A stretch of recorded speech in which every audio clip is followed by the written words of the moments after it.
Енергетските капацитети треба сите да се стават во функција, а колку може да се оствари ова што го обетивте 100% искористување на капацитетите, можат ли трите блока во РЕК Битола да работат континуирано без да има некаков квар и да се чека со месеци нели на поправка на недостатоците?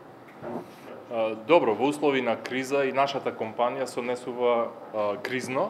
Тоа значи дека се ставени на располагање сите човечки ресурси и сите капацитети за производство на електрична енергија, кои во моментот се активни. Тоа значи дека РЕК Битола работи со двата блока, блок 1 и блок 2. За блок 3 веќе имаме склучено договор за набавка на нов трансформатор, а и стариот се поправа, така да очекуваме во текот на октомври месец да ставиме во функција. Така да со почетокот на грејната сезона РЕК Битола ќе биде 100% во функција и ќе произведува електрична енергија максимално со трите блокови. РЕК Осломеј во моментот е во застој, се работи на ремонтните активности и во рок од 60 дена ќе се подготви за функционирање за наредната грејна сезона, така да се очекува во текот на септември месец да биде ставен во функција. За двата капацитети работиме на зголемен ископ на сопствен јаглен и во Битола и во Осломеј. Паралелно на тоа се извршени набавки, склучени се договори за испорака на јаглен од соседните држави, од Грција, од Албанија и се прават напори во текот на оваа недела ќе имаме работни средби со нашите колеги од Косово, така да очекуваме и дополнителни количини на јаглен од Косово. Тоа значи дека нашата компанија за престојната грејна сезона ќе набави околу 1,5 милион тони на јаглен. Тоа значи дека ќе имаме сигурно производство на електрична енергија од термоелектраните. Хидропотенцијалот е негде на 55% од капацитетот, што е негде 70 до 80% од просекот од изминатите 10 години. И хидроенергијата ја користиме за одржување на сигурен и стабилен систем во делот на системските услуги, на балансните услуги. Значи водата е штедиме, хидроенергијата ја користиме исклучиво за балансирање на системот. Дополнително го оставаме во функција и капацитетот ТЕЦ Неготино. Со одлука на влада веќе доделен на АДСМ се завршуваат правните процедури и ТЕЦ Неготино како акционерско друштво веќе се припојува кон АДСМ и АДСМ ќе биде собственик и ќе стопанисува овој капацитет. Во моментот се врши испорака на 30.000 тони мазут од Грција, од пристаништето во Солун, преку договорниот орган кој што има договор. Тоа е 30.000 тони се работа на ТЕЦ Неготино со 2 котли за месец дена или со еден котел, колку што планираме за почеток, тоа е за 2 месеци. Имаме договор за 120.000 тони, обезбедени количини, и планираме во текот на август месец да објавиме уште еден повик за набавка на дополнителни 200.000 тони мазут за периодот од декември до април месец, кога завршува грејната сезона. Напоредно со овие капацитети ќе ги ставиме и помал капацитет е нашата гасна електрана Когел, која што ја користиме во енергетиката во Скопје, и сметам дека со овие капацитети ќе ги задоволиме потребите на Еванахом 100%, колку што имаме задолжено владата, потребите на загубите во системот на електродистрибуција и потребите на МЕПСО. Значи сите три продукти очекуваме со овој капацитет кој што го имаме и со кој располагаме и со овие ресурси 100% да ги спорачаме количините на електрична енергија. Паралелно со производството на електрична енергија се подготвуваме со задача и налог од владата да ја менаџираме, односно да влеземе и во проектот на топлинската енергија за градот Скопје, затоа што компаниите БЕК ги вратија лиценците, во текот на август месец ќе има јавен повик за нови лиценци. АДСМ со одлука на влада и со задолжение на управниот одбор формира 3 нови компании за топлификација, тоа се производство, дистрибуција и снабдување.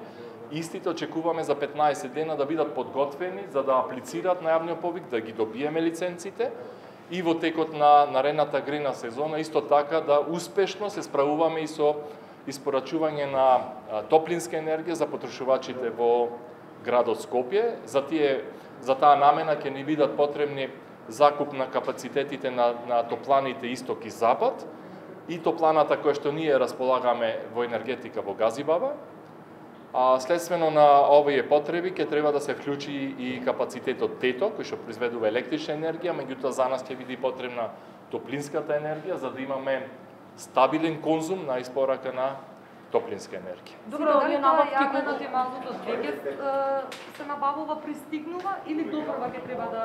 И по која цена, колку вкупно потрошивте за набавка на мазут и на јаглен за потребите на овие капацитети? И зошто набавките не беа направени во март месец? Кога Во беа април поевтини? тоа имаше пониски цени и ги видовте дека цените се по 100 евра пониски од сегашните. Дали За касиме? кои цени се пониски?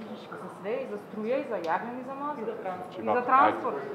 Ајде, Зошто немаше интервенција на на струја во тие месеци? едно по едно. Прво, ние АДСМ 100% си ги задоволува потребите за електрична енергија и нема потреба од набавка. Ама има зимно време потреба од набавка. Значи во зимата, кога ќе дојде време, доколку имаме недостаток на енергија, тогаш се интервенира, меѓутоа тие се бидат значително мали количини. Не може сега да купите енергија за во јануари или февруари. Ама тоа ќе Ме разбирате?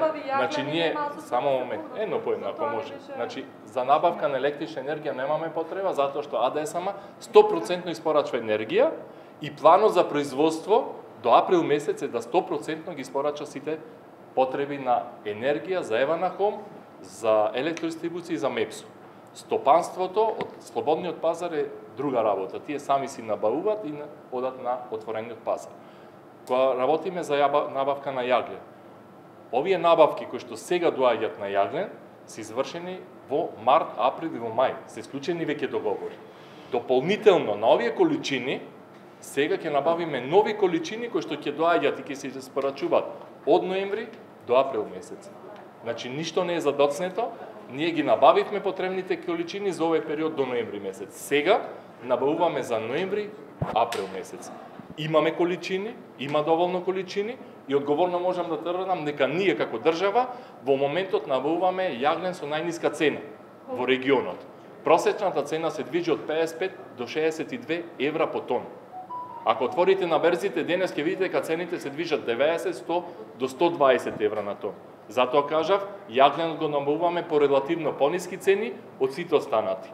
Го набавуваме од Грција, од Албанија и во текот на ова недела ќе имаме состанок со нашите колеги од Косово да имаме дополнително можност за набавка на јаглен и од нашиот сосед од Косово.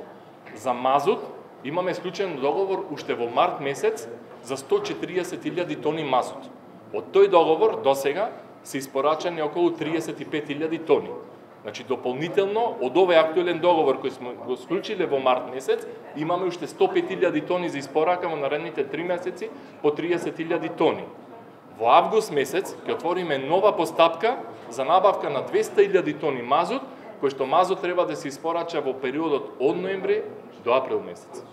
Ништо не е задоцнето, ништо не е платено поскапо тоа што треба да се биде платено. Увоз на струја немаме никаков во моментот. АДСМ испорачува енергија за универзалниот снабдувач Еванахом, за електродистрибуција и за МЕПСО. Во овој период 100% го снабдуваме од сопствено производство.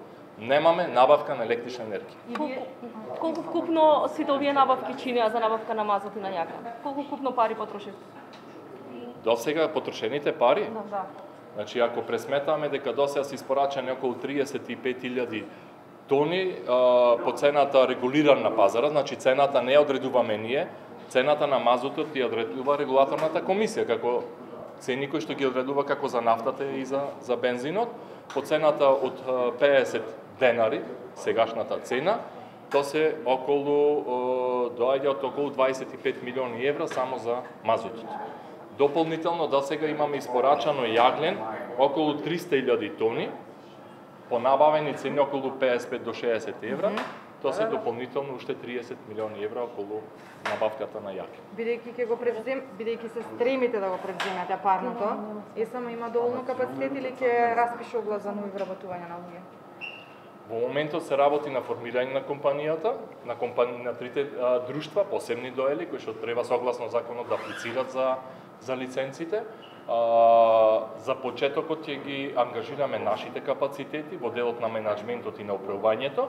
Потоа, согласно потребите, дел од вработените кои што беа во БЕК производство, дистрибуција и снабдување на област ќе бидат превземени затоа што се искусни, има стекнато работно искуство и оперативност во делот на одржување на мрежите и на производството, а дел доколку има потреба, меѓутоа мислам дека нема да има дополнителни потреби, треба да се согласно законот за работни односи, односно со огласи кои што ќе бидат дополнително објавени, евентуално доколку има потреба за нови вработувања. Меѓутоа сметам дека ќе работиме со далеку помал капацитет на вработени од вработените кои што претходно работеа во БЕК производство, дистрибуција и снабдување.